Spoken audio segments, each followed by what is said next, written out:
ಆತ್ಮೀಯ ಮಿತ್ರರೇ ನಮಸ್ಕಾರ. ಕರ್ನಾಟಕದಿಂದ ನಾವು ದೇಶಕ್ಕೊಂದು ಕೆಟ್ಟ ಸಂದೇಶವನ್ನು ಕಳಿಸ್ತಾ ಇದ್ದೇವೆ.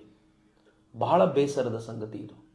ಈ ಬಾರಿಯ ಚುನಾವಣೆಯಲ್ಲಿ ಮಾಡಿದ ಒಂದು ತಪ್ಪು ಎಂಥದ್ದು ಅಂತ ಈಗ ಅರ್ಥ ಆಗ್ತಿದೆ. ಅಫ್ಕೋರ್ಸ್ ನಾನೇನೋ ಕಾಂಗ್ರೆಸ್ಸಿಗೆ ಓಟ್ ಹಾಕಿದ್ರೋ ಬಿಜೆಪಿಗೆ ಓಟ್ ಹಾಕಿದ್ರೋ ಅಂತ ಕೇಳಲಿಕ್ಕೆ ನಿಂತಿಲ್ಲ. ಆದರೆ ಇಡೀ ದೇಶ ರಾಮ ಮಂದಿರವನ್ನು ಸಂಭ್ರಮಿಸ್ತಾ ಇದೆ. ದೇಶ ಅಷ್ಟೇ ಅಲ್ಲ ಮಿತ್ರರೇ, ಜಗತ್ತಿನ ಮೂಲೆ ಮೂಲೆಗಳಿಂದ ಜನ ರಾಮ ಮಂದಿರವಾಗ್ತಾ ಇರೋದನ್ನ ಬಹಳ ಆನಂದದಿಂದ ಸ್ವಾಗತಿಸ್ತಾ ಇದ್ದಾರೆ. ನೇಪಾಳದಿಂದ ರಾಮ ಮಂದಿರಕ್ಕೆ ಅಂತ ಗಿಫ್ಟ್ಸ್ಗಳು ಹೊರಟಿವೆ. ಶ್ರೀಲಂಕಾದಿಂದ ಗಿಫ್ಟ್ಸ್ ರಾಮ ಮಂದಿರಕ್ಕೆ ಅಂತ ಹೊರಟಿದೆ. ಜಗತ್ತಿನ ಮೂಲೆ ಮೂಲೆಯಿಂದ ನಾವು ರಾಮ ಮಂದಿರಕ್ಕೆ ಏನು ಕೊಡೋಣ ಅಂತ ಜನ ಕಾಯ್ತಿದ್ದಾರೆ.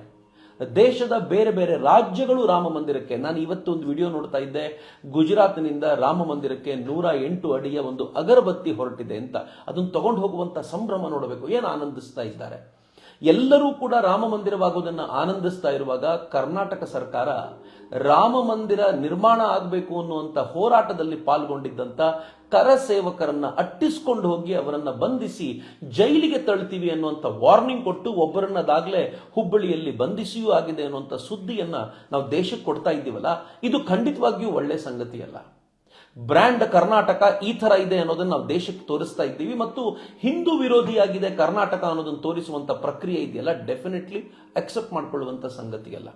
ಬಹಳ ದುರಂತ ಏನು ಅಂತಂದ್ರೆ, ನಾನು ಕಳೆದ 3 ದಶಕಗಳಿಂದ ಏನೇನು ಕೇಸುಗಳಿವೆಯೋ ಎಲ್ಲವನ್ನು ಸಾಲ್ವ್ ಮಾಡಿ ಅಂತ ಹೇಳಿದ್ದೀನಿ. ಈ ಕಾರಣಕ್ಕೋಸ್ಕರ ಅವರು ಜೈಲಿಗೆ ಹಾಕಿದ್ದಾರೆ, ಇದಕ್ಕೂ ಕರಸೇವೆಗೂ ಸಂಬಂಧ ಇಲ್ಲ ಅಂತ ಗೃಹ ಸಚಿವರು ಹೇಳ್ತಾರೆ. ಆದರೆ ಇದೇ ಗೃಹ ಸಚಿವರು ಕೆಲವು ದಿನಗಳ ಹಿಂದೆ ಡಿಜೆ ಹಳ್ಳಿ ಮತ್ತು ಕೆಜೆ ಹಳ್ಳಿ ಪ್ರಕರಣದಲ್ಲಿ ಬಂಧಿತರಾಗಿರುವಂತವ್ರನ್ನ ಅಮಾಯಕರು ಅಂತ ಕರೆದು ಅವ್ರಿಗೊಂದು ಬಿ ರಿಪೋರ್ಟ್ ಹಾಕಿ ಬಿಡ್ತೀರಾ ಅಂತ ಕೇಳಿದ್ದನ್ನ ನಾವೆಲ್ಲರೂ ಓದಿದ್ದೀವಿ, ಪತ್ರಿಕೆಗಳಲ್ಲಿ ಓದಿದ್ದೀವಿ, ಟಿವಿಗಳಲ್ಲಿ ನೋಡಿದ್ದೀವಿ ಕೂಡ.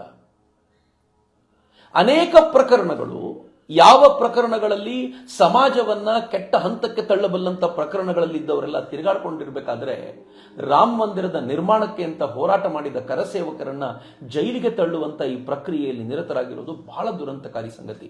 ಮಿತ್ರ, ಗೊತ್ತಿರಲಿ, ಕರಸೇವಕರು ಇವತ್ತೇನ್ ರಾಮ ಮಂದಿರ ನಿರ್ಮಾಣ ಆಗ್ತಿದೆಯಲ್ಲ, ಅಫ್ಕೋರ್ಸ್ ಅದಕ್ಕೆ ನರೇಂದ್ರ ಮೋದಿ ಅವರ ಕಾರಣ, ಅದಕ್ಕೆ ಯೋಗಿ ಆದಿತ್ಯನಾಥ್ ಅವರು ಕಾರಣ ಅನ್ನೋದನ್ನ ನಾನು ಅಲ್ಲ ಅಂತ ಹೇಳಲ್ಲ. ಅನುಕ್ಷಣದ ಸುದ್ದಿಗಳಿಗಾಗಿ ವಿಸ್ತಾರ ನ್ಯೂಸ್ ಯೂಟ್ಯೂಬ್ ಚಾನೆಲ್ ಸಬ್ಸ್ಕ್ರೈಬ್ ಮಾಡಿ. ಹೊಸ ಸುದ್ದಿಗಳ ನೋಟಿಫಿಕೇಶನ್ಗಾಗಿ ಬೆಲ್ ಐಕಾನ್ ಕ್ಲಿಕ್ ಮಾಡಿ. ಲೇಟೆಸ್ಟ್ ಅಪ್ಡೇಟ್ಸ್ಗಾಗಿ www.vistaranews.com ವೆಬ್ಸೈಟ್ಗೆ ವಿಸಿಟ್ ಮಾಡಿ. ಅಂಗೈಯಲ್ಲೇ ಜಗತ್ತಿನ ಸುದ್ದಿ ತಿಳಿಯಲು ವಿಸ್ತಾರ ನ್ಯೂಸ್ ಕನ್ನಡ ಆಪ್ ಡೌನ್ಲೋಡ್ ಮಾಡಿ.